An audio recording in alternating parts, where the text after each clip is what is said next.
Hey. Hi. So we don't usually talk about boring politics, but let's talk about the US elections. Yeah, let's do this. It is actually entirely possible, if certain things line up, that Trump could still be president. Yes. And it's very strange, isn't it? That it's even possible. I mean, yeah. we heard the speech from the new president. He might not be the new president. I mean, so how it usually works is you have the popular vote, isn't it? Where everybody hands in their votes and they're all counted. But what the president can do is he can contest that.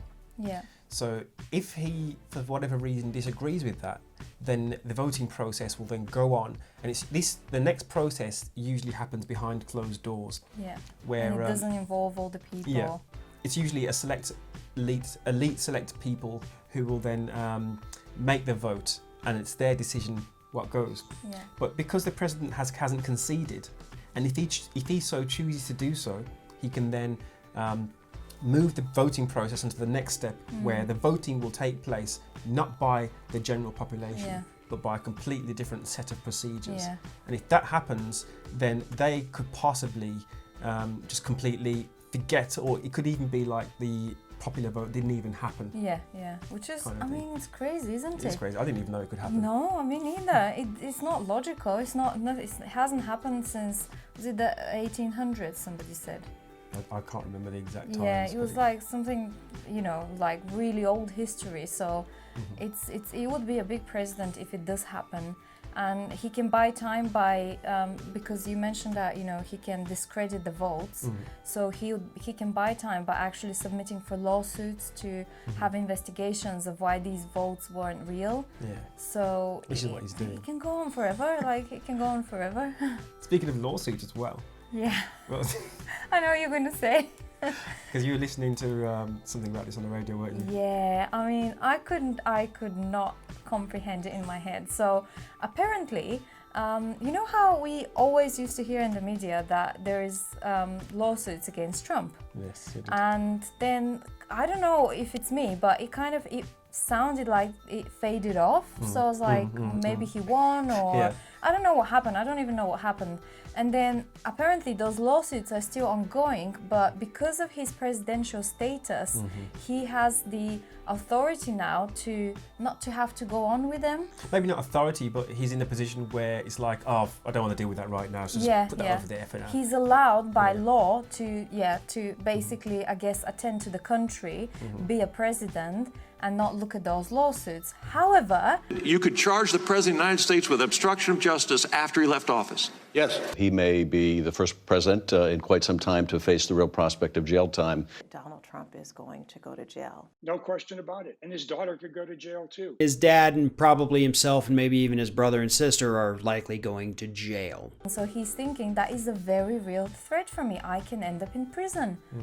And it's like, okay, but that doesn't mean that you can not, you can continue doing what you're doing because, you're no longer the president. So, but apparently, there is something that exists, like a presidential self-pardon, possibly. So how the people on the radio said it was really funny. It was like, yeah, the president is like looking for his what did I say? Like he said he was apparently asking around about a president's pardon to see if it's possible to do. So just imagine him like on his phone texting, all his little friends and say, do you know about a presidential pardon? How do I go about doing it? It's on Wikipedia. Presidential pardon. How do I do this? It's like, I mean, obviously this whole thing shouldn't have gotten so far, but now we're here. It's like so many things can happen that would be absolutely out of the ordinary. Imagine pardoning yourself. I can't.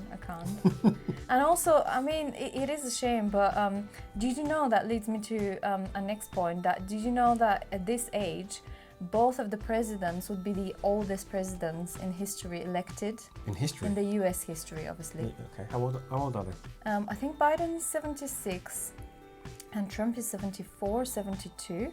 74 or 72. So mid-70s anyway. Yeah. So if whoever wins and whoever continues would be the oldest elected president. Trump doesn't even look 70 something. He doesn't he? Does he? I would have said, okay, maybe 60s. Yeah, that's going why on I said. He's 70. I think he's 74. Yeah, 70, something like that. Yeah. Speaking of Trump and his wife, okay, I always pronounce her name incorrectly, and you always correct me. How do you pronounce his wife? Melania. Melania, right. When you look at photos of Melania, she looks completely different to how she comes across when she's on stage talking. All respect to her. I'm not saying she's anything different as in bad, but when I look at photos of her, I don't expect her voice to sound how it does. Yeah. It's like you have this mental image of, I don't know, like, not Margaret Thatcher maybe is very strong. Definitely not Margaret Thatcher. But somebody like really with a deep, very strong, very like voice. But I did it. It was a huge accomplishment because many times I really wanted to fold. I mean, it's very ignorant to think. I didn't even know that she wasn't American until I actually heard her speaking. I mean, I should have known from the name, but when she speaks, it's completely different to the way she looks in the how you'd expect her to look. My husband's administration has worked to try and effect change when it comes to issues around race and religion in this country.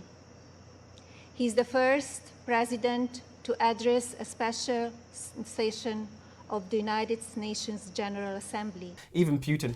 I'd never heard Putin's voice out loud before. Oh. And then when I heard him speaking on the interview that he was doing, that was very surprising. Yeah. I am delighted to greet members and guests of the General Assembly of the International Exhibitions Bureau. It's funny because we see these images of people, we see photos of people, we see even videos of them walking from from left to right or whatever, and we build up a whole picture in our minds of who they are, almost to the point where we even think we kind of know them. Yeah. And then when we hear them speaking out loud, or where we maybe even meet them, they're completely different, and it's funny to think about that. So what do you think the relationship would be between Biden and Boris Johnson? I don't know, that's a tough one, because I heard, and I could be wrong, that before Biden called Boris Johnson another version of Trump, maybe not those, I'm paraphrasing here, but basically he said in those lines. in those sort of lines. And but didn't Biden, I think I heard that Biden made a phone call to Boris recently. Well, I wasn't there. You may keep your secrets from your friends. But yeah, probably like out of courtesy. Yeah, he called, so things are okay there. But I don't think the relationship between the UK and the US will ever be as strong as it was back in the days of Tony Blair and Bush. Oh yeah. I think it was a bit too strong there. Yeah, apparently they were like best buds. They were best buds. But yeah, it'll be interesting to see what the relationship will be like moving forward, because the UK and the US have traditionally had a strong relationship there. So that will be something to keep an eye out on, something to watch in the future. What I would say is important that we are all informed and that we all know where we are, because America is a country that, for good or for bad, influences the rest of the world. So knowing these things would be good for everyone in case we want to contribute in any way. If precedents happen and if any action needs to be taken and opinion needs to be voiced out, we have to be united. So what do you guys think about the elections? And let's get some discussions going. Yes.